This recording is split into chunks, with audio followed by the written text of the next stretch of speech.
Salut tout le monde, c'est Bartholoméo Patrick. Alors on se retrouve aujourd'hui pour une nouvelle vidéo réaction live du chapitre 853. Donc la FVF vient de sortir. Pardon. Donc on était resté dans le chapitre précédent il y a 15 jours. Excusez-moi, j'ai un petit peu mal à la gorge. Donc il y a 15 jours on était resté dans le chapitre 852 au moment où Luffy avec Nami ont été libérés de la prison des livres par Jinbei, mais Luffy à la fin du chapitre a décidé de laisser Jinbei et Nami tout seul et lui est parti devant à la recherche de Sanji. Voilà, on a eu aussi un passage avec Sanji justement et Raiju où Sanji lui avoue à Raiju tout ce qui s'est réellement passé pendant l'intervention de Pudding et le fait qu'elle lui a effacé la mémoire et lui a réimplanté autre chose à la place.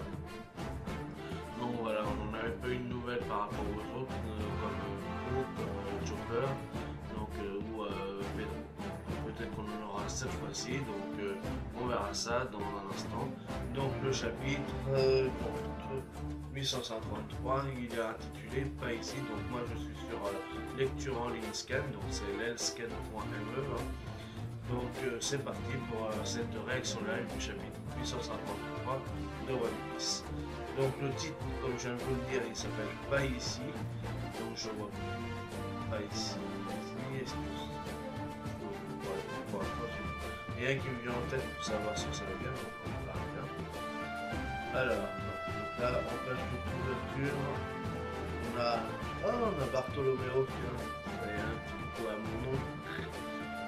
Donc on a Bartholoméo et Gambia, on a des tortues qui pleurent, donc derrière il y a écrit pirate, on voit le logo des Mugiwara, donc je sais pas pourquoi ils pleurent. Alors on a créé un compte Twitter pour l'équipe d'Humanité. Suivez-nous et Shiroda Staff, on lui pose des informations sur le 20e anniversaire et de petites nouvelles sur les coulisses. Donc ça c'est la MF Team qui a mis ça sûrement.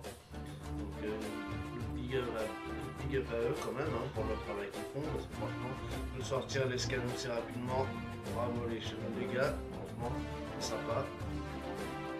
Alors, demande de couverture. Les tortues de mer pleurent toutes les larmes de leur corps en écoutant Bartholoméo et Gambia raconter des anecdotes sur les chapeaux de paille, les larmes aux yeux. Yu Moritobi, préfecture de Yogo. Bon, ça c'est bon. Note Yola. CS Family, bonne lecture. Ça c'est un petit message personnel. Donc ouais, bon, il n'y a pas grand chose à dire sur la page de couverture, je trouve que c'est un truc de fan service. Ah, on commence par une double page, donc on est dans la salle au trésor, on est avec Big Mom et Brooke certainement, la salle du trésor. Une voix réjouie retentit dans la pièce. Maman, maman, maman, quelle adorable créature. Il n'est fait que d'os et pourtant il est en vie. Un miracle. Ton combat était aussi merveilleux, Salky. Donc là, on voit Big Mom qui est en train de caresser les cheveux de Brooke. Elle le tient comme une vulgaire poupée en fait. Donc il a dû se faire one shot, ou enfin en tout cas il a été certainement battu, ce qui paraissait logique de toute façon. Okay. Les soldats échecs ont l'air absolument terrifiés devant toi, maman. Dire que tu es le Soul King en personne, tu es leur ennemi juré. Elle a même des petits bijoux roses et tout, comme une gamine en fait. Franchement c'est marrant, mais tu ne pourras pas vaincre ces trois-là. Alors, Napoléon le bicorne, ils sont spéciaux. Zeus le nuage noir et Prométhée le soleil. D'accord, ok. Donc on connaissait les deux premiers, on voit donc le Napoléon, donc le chapeau, il a un morceau d'âme aussi, mais on s'en doutait aussi, donc voilà. En gros, ce sont mes clones. Je leur ai donné directement mon âme. Le niveau de leurs âmes est d'un tout autre calibre. Nous avons fini nos fouilles, maman. Donc apparemment les trois sont plus... c'est l'âme directe de Big Mom, alors que les autres, c'est un peu plus trafiqué, donc c'est pour ça qu'ils sont un peu plus faibles, les homies et tout ça. Ceux-là, on l'a quand même assez puissant par rapport aux autres. Donc là, on voit que les petits soldats, ils cherchaient des trucs pour savoir s'il avait réellement peut-être réussi à voler le poneglyph, ou à faire une copie du poneglyph, mais apparemment, il n'aurait pas dû réussir parce qu'ils n'ont rien trouvé. Donc c'est dommage. Page 4, on va la passer parce que c'est n'importe quoi. Il n'y a rien dans ses vêtements. Il n'y a rien dans le cylindre non plus. Il n'a rien dérobé. Maman. Alors j'imagine que tout va bien sur le film. C'est si honteux. Quelle humiliation. Comme ça c'est beaucoup qui dit ça. Désolé de t'avoir soupçonné. Okay. Sans parler du Tamateco, même une copie du poneglyph, je ne les laisserai jamais se faire voler juste sous mon nez. Si quelqu'un se sauvait avec eux et atteignait Raftel à nouveau, ça peut être important, à nouveau. C'est-à-dire qu'il y a quelqu'un qui a réussi déjà à le faire. J'aurais l'air d'une idiote, pas vrai? Je ne ferai plus la même erreur que celle que j'ai commise à l'époque de Roger. Oh. Ah ouais, bah, de toute façon, moi je me doutais bien qu'elle était vieille, donc ça veut dire qu'elle était déjà là à l'époque de Roger et Roger a dû réussir. Alors attendez, je vais finir la balle. Il avait utilisé un étrange pouvoir qui lui permettait d'entendre la voix de toute chose pour lire ce foutu machin. Mais nous avons notre propre atout qui développera le même pouvoir un jour ou l'autre. Ça c'est pas mal déjà, on a une bonne petite information. Donc déjà elle était une du temps de Roger, et Roger grâce à sa faculté d'entendre la voix de toute chose que Luffy a également.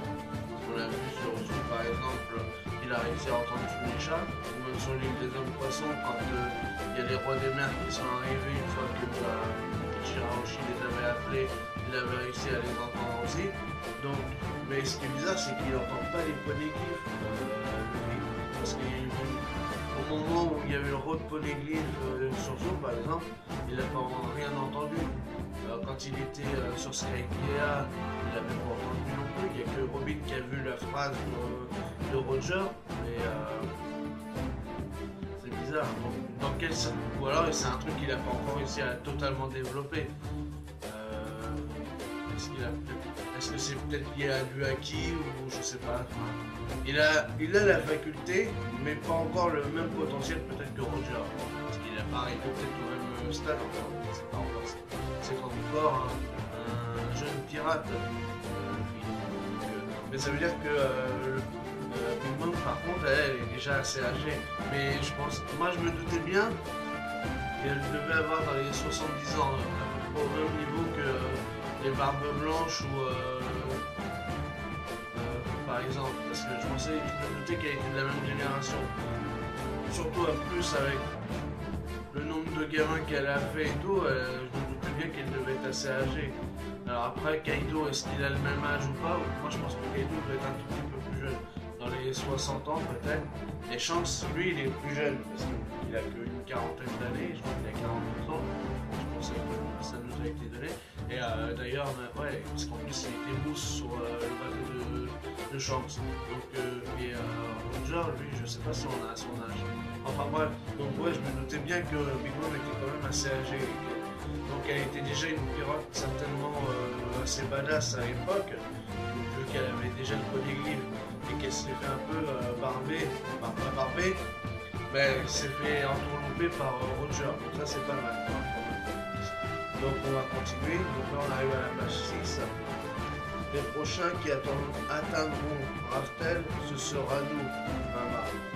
Oh ma jolie pouding, je parlais justement de toi. D'accord, donc la personne en qui elle a confiance, c'est envers Pudding. Donc elle attend tout de Pudding pour pouvoir réaliser son rêve d'aller à Raftel. D'accord, donc c'est pour ça que c'est sa fille préférée. Pardon. Oh ma jolie Pudding, je parlais justement de toi et te voilà. Qu'y a-t-il? Ton troisième œil a-t-il enfin réussi à atteindre sa vraie ouverture? Maman, tu ne me parles toujours que de ça. Je suis métissé, tu sais. Et métissé, ça veut dire que c'est un mélange d'une race et d'une autre alors.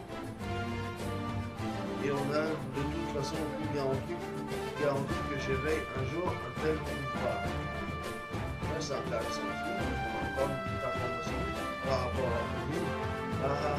Désolé, mais personne ne peut nier le fait que le sang de l'étrange tribu des trois yeux coule dans tes veines.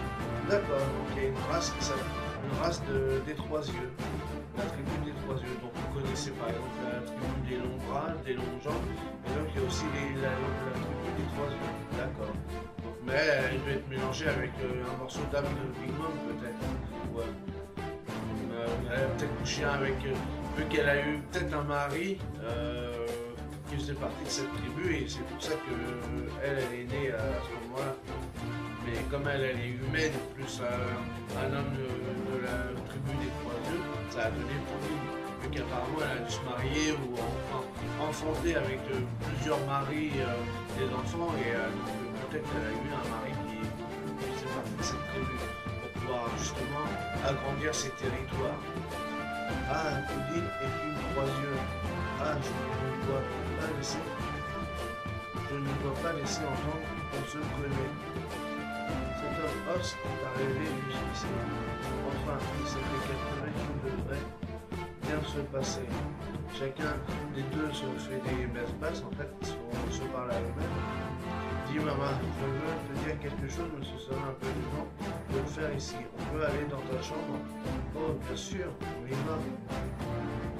Là, on arrive à la page chat et évidemment, on passe sur autre chose. Cours du troisième étage. Allez, chopez-le, vicomte.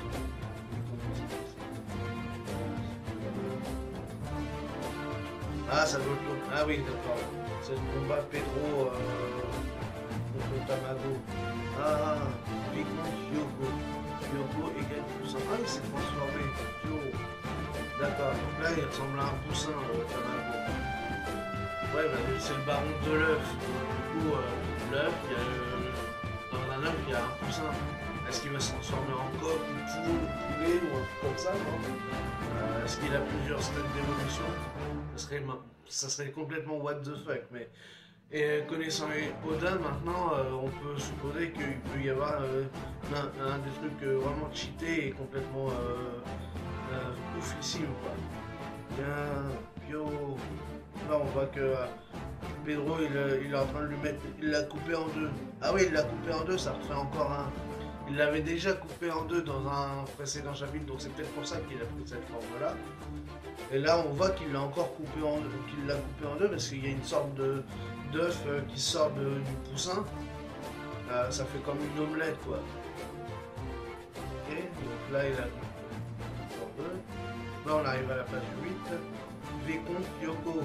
Cool. Là, ouais, il y a du jus de l'œuf qui tombe. Hein. Pio. Et on dirait qu'il y a quelque chose qui va sortir parce qu'on voit une sorte d'œil qui sort d'un format noir. Voilà, c'est écrit. Va se produire sa prochaine évolution. Duc Niwatori. Niwatori égale poulet. Donc, voilà. Donc il se transforme à chaque machin. N'importe quoi. Quelle idiotie, je vais juste le finir. Arrête. Du baron Tamago au vicomte Yoko et ensuite le duc Niwatori. À chaque fois qu'il est brisé, il renaît plus fort. Le fruit Tamatama. Ah, donc on sait son fruit du démon. Le fruit Tamatama, donc le fruit de l'œuf, quoi. Parce que le Tama, ça doit être l'œuf. Le fruit Tamatama, le duc Niwatori, est un vrai chevalier. Prends garde. S'il évolue encore, tu seras réduit en poussière. Arrêtez-le. J'ai pas envie d'attendre. Arrête. Donc Pedro, il veut vraiment finir avec Tamago. Et puis parce qu'il a sa vengeance à prendre par rapport à ce qui s'était passé il y a 5 ans. Pardon. Ok, ça s'arrête là, j'imagine. Croissement. Quoi? Démon? Enfoiré, à quoi tu joues? Là, on voit que Pedro, il sort de la dynamite. Hein. Il y a vraiment beaucoup de soldats par ici. Reculez, fuyez. Je n'aurais pas pu espérer un meilleur leurre. Arrête.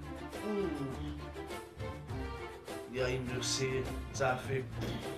Et il y a une putain de grosse explosion.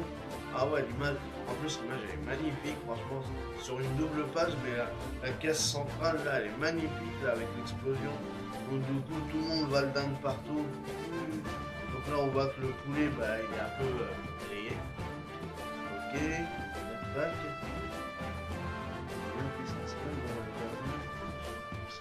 Voilà, ok.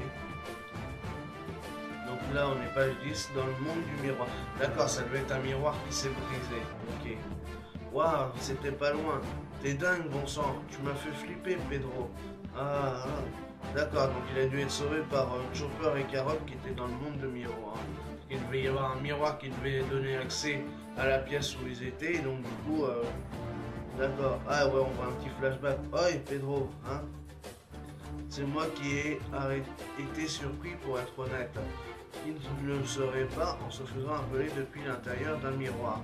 Mais tu as quand même réussi à trouver un plan comme celui-ci en quelques secondes. Tu es incroyable, Pedro.